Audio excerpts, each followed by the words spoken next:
जब ईरान और फिलिस्तीन वार के चपेट में थी तो दुनिया भर के मुसलमान रो रहे थे। खामेनेई मेरा शेर था, शेर। लेकिन वहीं पर सूडान एक मुस्लिम कंट्री है जहां पर 97% आबादी मुस्लिम की है, लेकिन वहां पर एक भी मुस्लिम बात क्यों नहीं करता। अगर तुम्हें लग रहा होगा कि ईरान और फिलिस्तीन की वार बहुत बड़ी है, वहां पर बहुत लोगों की मौत हुई होगी, लेकिन इससे 40 गुना 40 लाख लोगों की मौत अब तक सूडान में हो चुकी है। हेलो दोस्तों, आज हम बात करेंगे इतने सालों से चल रही सूडान में गृह युद्ध पर। ऐसा क्यों है कि कोई भी मुसलमान एक मुस्लिम कंट्री को सपोर्ट नहीं कर रहा, और क्या वजह है कि इतने सालों से गृह युद्ध चल रहा है सूडान में लेकिन अभी तक खत्म नहीं हुआ। यह समझने के लिए हमें टाइम में थोड़ा पीछे चलना होगा। 1899 में सूडान में ब्रिटिश का शासन था, और ब्रिटिश का एक पैतरा होता है, जिस देश को गुलाम बनाते हैं उस पर इस्तेमाल करते हैं, डिवाइड एंड रूल। और सूडान में बिल्कुल भी ऐसा ही किया।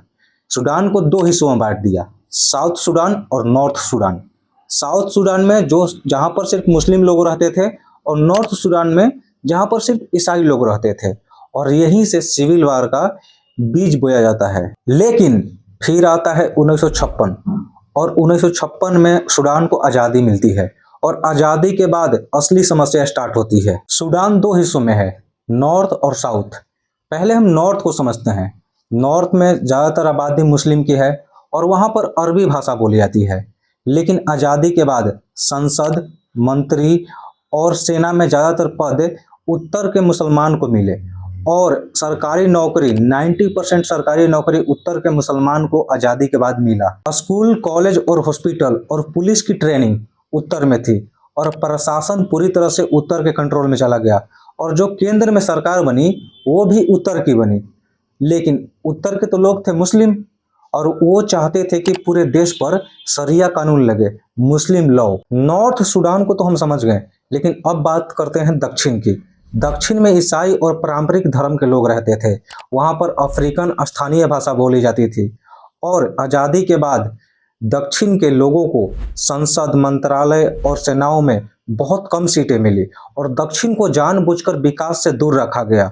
और ना तो वहाँ पर कॉलेज थी, ना स्कूल, ना हॉस्पिटल, और बेरोजगारी बहुत ज़्यादा थी वहाँ पर दक्षिण में। और दक्षिण के लोग चाहते थे कि हमारे देश में डेमोक्रेसी रहे, लेकिन सरकार थी उत्तर की, और सरकार उत्तर की थी और वहाँ के लोग थे मुस्लिम। वो कभी नहीं चाहेंगे कि हमारा देश डेमोक्रेसी रहे। इसीलिए ये मुख्य कारण बनता है, और देश में सिविल वार स्टार्ट होता है।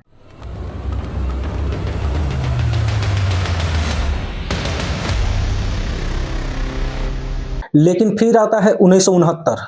सेना के अधिकारी जफार निमेरी ने सरकार गिराकर सत्ता अपने हाथ में ले ली, और इसका कारण था कि सरकार कमजोर हो चुकी थी, क्योंकि इतने सालों से सिविल वार हो रहा था कि लोग मर रहे थे। फूड क्राइसिस आ चुकी थी, आर्थिक संकट आ चुका था देश पर, और राजनीतिक पार्टियां आपस में लड़ रही थी। तो सेना ने कहा कि देश बचाने के लिए सत्ता अब अपने हाथ में लेंगे।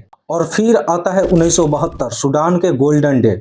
1972 में सिविल वार को खत्म कर दिया जाता है, और केंद्र सरकार ने दक्षिण के विद्रोहियों से एक एग्रीमेंट साइन करते हैं, एडिस अबाबा एग्रीमेंट।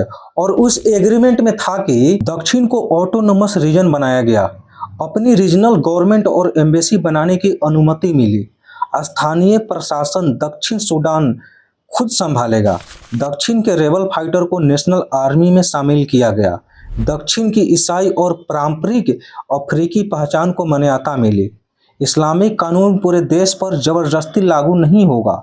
शिक्षा और संस्कृति पर क्षेत्रीय नियंत्रण होगा। मैं इसको आसान भाषा में समझाता हूँ। जैसे कि सूडान को मान लीजिए इंडिया, और दक्षिण सूडान को मान लीजिए इंडिया का एक राज्य, जैसे कि वेस्ट बंगाल। जैसे वेस्ट बंगाल का एक सीएम होता है, वहाँ की एक अलग भाषा होती है, और वहाँ के लोगों को वोटिंग देने का अधिकार है, और वहाँ के लोग जो शिक्षा प्राप्त करते हैं अपने रीजनल लैंग्वेज में प्राप्त करते हैं, और वहाँ का कोई भी धर्म का इंसान हो, सबको अपने प्रैक्टिस करने का अधिकार है। और यही सब दक्षिण सूडान को नहीं मिलता था। लेकिन एडिस अबाबा एग्रीमेंट साइन होने के बाद उनको वो सब मिल गया जिसके वो हकदार थे। लगभग 11 सालों तक सूडान में शांति बनी रही, सिविल वार रुक गया, विकास होना स्टार्ट हो गया, लोग खुश रह रहे थे। लेकिन फिर आता है 1983। सूडान के राष्ट्रपति जफार निमेरी ने दक्षिण से ऑटोनॉमी खत्म कर दी और पूरे देश पर शरिया लॉ लगा दिया। लेकिन पूरी तरह से नहीं। पूरी तरह से नहीं का मतलब है कि सूडान से कभी शरिया लॉ खत्म हुआ ही नहीं था, वो तो सिर्फ दक्षिण से खत्म हुआ था। लेकिन नॉर्थ में अभी भी कुछ परसेंट शरिया लॉ लागू था और वही कुछ परसेंट दक्षिण में भी लागू हो गया। David H Shinn, American diplomat and professor, इनको महारत हासिल था अफ्रीकन अफेयर्स में। डेविड एच सिन अपने बुक में लिखते हैं कि एडिस एबाबा एग्रीमेंट खत्म होने का पहला कारण था अन्यान्या सेना। अब तुम्हें लग रहा होगा कि अन्यान्या सेना क्या है। अन्यान्या सेना दक्षिण के विरोधी दल रेबेल्स को अन्यान्या सेना कहते थे। एडिस एबाबा एग्रीमेंट में लिखा था कि जो दक्षिण के विरोधी दल हैं, जो रेबेल्स हैं, उनको नेशनल आर्मी में शामिल किया जाएगा। लेकिन ऐसा कुछ नहीं हुआ, पूरी तरह से तो नहीं, बस कुछ लोगों को नेशनल आर्मी में शामिल किया गया और बहुत लोग बेरोजगार रह गए। लेकिन जो बेरोजगार रह गए उनके पास ना जॉब था और ना ही कोई पर्पस, तो वो देश के लिए खतरा बन सकते थे, ऐसा केंद्र सरकार को लगता था। 1974, 1975 और 1976 में जुबा, ओकोबो और वाओ में हिंसक घटनाएं हुई और इसका मुख्य कारण था दक्षिण के विरोधी दल, दक्षिण के रेबल्स, क्योंकि उनको नेशनल आर्मी में लेने का वादा किया गया था और नेशनल आर्मी में उनको नहीं लिया गया और जिनको लिया गया उनके साथ बहुत भेदभाव हुआ। उनको सैलरी बराबर नहीं मिलती थी। जो दक्षिण के सैनिक थे और जो नॉर्थ के सैनिक थे उनकी सैलरी में बहुत डिफरेंस थी और जो दक्षिण के सैनिक थे उनको रैंक बहुत कम दिया गया सेना में, क्योंकि नॉर्थ के सैनिक उन पर अधिकार, उन पर कंट्रोल कर सके। सरकार दक्षिण के सैनिकों को उत्तर में ट्रांसफर करना स्टार्ट कर दिया और ये सब हिंसक घटनाएं होने के बाद सरकार को लगा कि दक्षिण के विरोधी दल, दक्षिण के रेबल्स, ये देश के लिए खतरा है। तो सरकार ने दक्षिण के लोगों को नेशनल आर्मी में लेना ही बंद कर दिया पूरी तरह से। दूसरा और सबसे इंपॉर्टेंट कारण है एडिस एबाबा एग्रीमेंट खत्म करने की तेल का खोज। सूडान सरकार ने 1974 में चेवरॉन कंपनी को तेल खोजने का लाइसेंस दिया और चेवरॉन कंपनी 1978 में बेंटुई क्षेत्र में तेल खोज लिया। दक्षिण में तेल खोज के बाद उत्तरी सरकार ने एक प्रस्ताव रखा, दक्षिण और उत्तर की सीमा बदल दी जाए और तेल उत्पादक क्षेत्र को एक यूनिटी प्रोविंस बनाई जाए और उत्तर से जोड़ दिया जाए। और इस पर दक्षिण के लोगों ने भारी विरोध किया और इस विरोध के चलते केंद्र सरकार पर बहुत दबाव पड़ा और इसके वजह से केंद्र सरकार ने ये प्रस्ताव खारिज कर दिया। दक्षिण के लोग चाहते थे कि तेल रिफाइनरी दक्षिण सूडान में बने ताकि वहां पर विकास हो, क्योंकि दक्षिण सूडान में बहुत गरीबी और बहुत बेरोजगारी थी। अगर तेल रिफाइनरी दक्षिण सूडान में बनती तो बेरोजगारी और गरीबी बहुत कम होती। लेकिन केंद्र सरकार ने इस बात पर अड़ गई कि तेल रिफाइनरी उत्तर में ही बनेगी। केंद्र सरकार ने विवाद से बचने के लिए तेल रिफाइनरी बनाने की बजाय बेंटुई से रेड सी के पोर्ट सूडान तक एक पाइपलाइन बना दी, लेकिन इससे दक्षिण सूडान को कुछ भी फायदा नहीं हुआ। दक्षिण के नेताओं ने सुझाव दिया कि बेंटुई के केन्या के मोम्बासा पोर्ट से एक पाइपलाइन बनाई जाए, लेकिन केंद्र सरकार ने इस प्रस्ताव को खारिज कर दिया कि हमारे पास बहुत गरीबी है, हम अफोर्ड नहीं कर सकते इतना पैसा, हमारे पास इतना पैसा नहीं है और राजनीतिक रूप से भी पाइपलाइन बनाना संभव नहीं है। केंद्र सरकार ने अपनी सेना दक्षिण से हटाकर तेल उत्पादक क्षेत्र में लगा दिया और ऐलान किया कि तेल उत्पादक क्षेत्र को इनकम का सिर्फ 2% दिया जाएगा और 98% उत्तर और केंद्र सरकार रखेगी। और ये बात दक्षिण के रेबल्स, विद्रोही को अच्छी नहीं लगी और उन्होंने चेवरॉन कंपनी पर हमला बोल दिया और यही से स्टार्ट होता है द सेकेंड सिविल वॉर।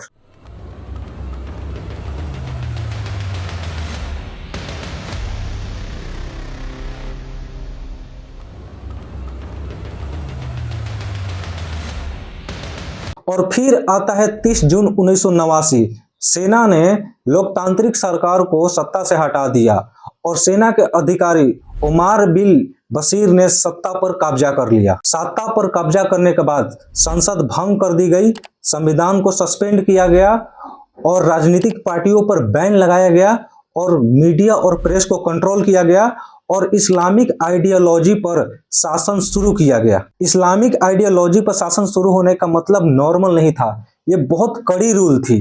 बच्चियों को स्कूल जाना बंद हो गया और किसी और धर्म का लोग अपने धर्म का प्रैक्टिस नहीं कर सकते थे। ऐसा मानो जैसे किसी और धर्म के लिए नर्क जैसा बन गया वो देश। लेकिन फिर आता है 2005। 2005 सूडान के लिए बहुत इंपॉर्टेंट साल था। 9 जनवरी 2005 सेकेंड सिविल वार को खत्म कर दिया जाता है कॉम्प्रहेंसिव पीस एग्रीमेंट के तहत, क्योंकि दोनों पार्टियां थक चुकी थी। इतने सालों से देश में सिविल वार हो रहा था, इतने लोग मर चुके थे, इतना बेरोजगारी था वहां पर, इतनी गरीबी थी, ये सब तो आम बात हो चुकी थी वहां के लिए।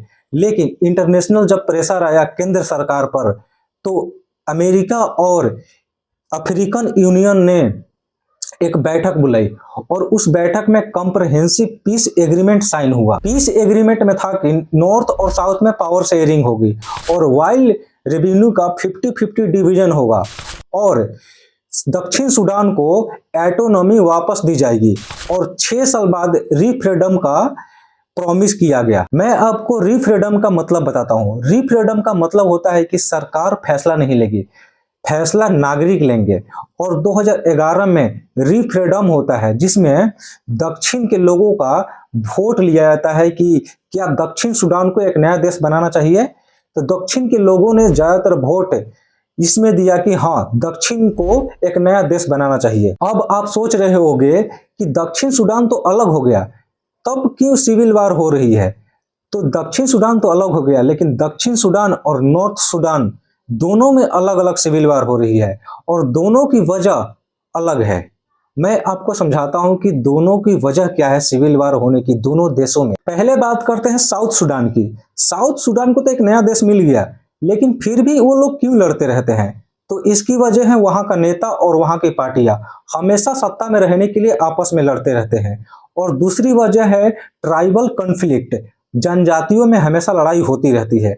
और तीसरी वजह है पावर और वाइल्ड का कंट्रोल किसके पास रहेगा, ये है बहुत बड़ी वजह। और इसके लिए वहां पर हमेशा वार युद्ध होती रहती है। अब बात करते हैं नॉर्थ की। नॉर्थ में तो लड़ाई होनी ही नहीं चाहिए थी, क्योंकि नॉर्थ वाले तो लड़ते थे दक्षिण के विद्रोहियों से, लेकिन दक्षिण तो अब अलग हो गया। लेकिन अब क्यों लड़ाई हो रही है नॉर्थ में, तो ये समझने के लिए पहले हमें समझना होगा कि नॉर्थ सूडान में 2 आर्मी है, एक एसएएफ और एक आरएसएफ है, सूडान आर्म फोर्सेस, और एक है रैपिड सपोर्ट फोर्सेस। जब सूडान से दक्षिण अलग नहीं हुआ था, तब नॉर्थ सूडान ने दक्षिण के विद्रोहियों से लड़ने के लिए एक सेना बनाई थी और उस सेना का नाम दिया आरएसएफ। लेकिन उस टाइम पर उसका आरएसएफ नहीं नाम था, उस टाइम पर उसका नाम था जंजाविद। ऐसा मानो कि एक टेररिस्ट ऑर्गेनाइजेशन बना दी थी। लेकिन जब सूडान से दक्षिण अलग हो गया तो 2013 में इसको आरएसएफ नाम दिया गया और ऐसे बनती है नॉर्थ सूडान की 2 आर्मी। लेकिन केंद्र सरकार ने दोनों आर्मी को साथ जोड़ना चाहा, लेकिन आरएसएफ के जनरल इस बात के लिए विद्रोह कर दिया कि हम 2 आर्मी एक साथ नहीं जुड़ेंगे, क्योंकि अगर ऐसा होता तो दोनों आर्मी जुड़ती एक साथ तो एक ही कोई जनरल बनता।